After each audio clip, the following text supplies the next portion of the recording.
12 रकात नफिल नमाज पढ़ने की फजीलत। अम्र बिन आउस बयान करते हैं कि मुझे अंबसा बिन अफी सुफियान ने अपने मर्ज़ वफ़ात में एक खुशकन हदीस सुनाई कि मैंने उम्मे हबीबा रज़ी अल्लाह तआला अन्हा को फरमाते हुए सुना और उन्होंने रसूलुल्लाह सल्लल्लाहु अलैहि वसल्लम को फरमाते हुए सुना, जिसने दिन और रात में 12 रकात नफिल नमाज अदा की तो इन रकात की वजह से इसके लिए जन्नत में घर बना दिया जाएगा।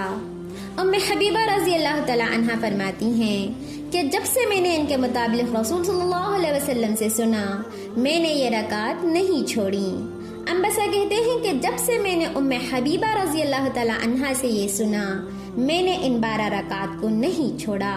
अम्र बिन आउस कहते हैं कि जब से मैंने अंबसा से सुना है, मैंने इन रकातों को नहीं छोड़ा। नुअमान बिन सालिम कहते हैं कि मैंने जब से अम्र बिन आउस से सुना है, मैंने इन रकात को नहीं छोड़ा।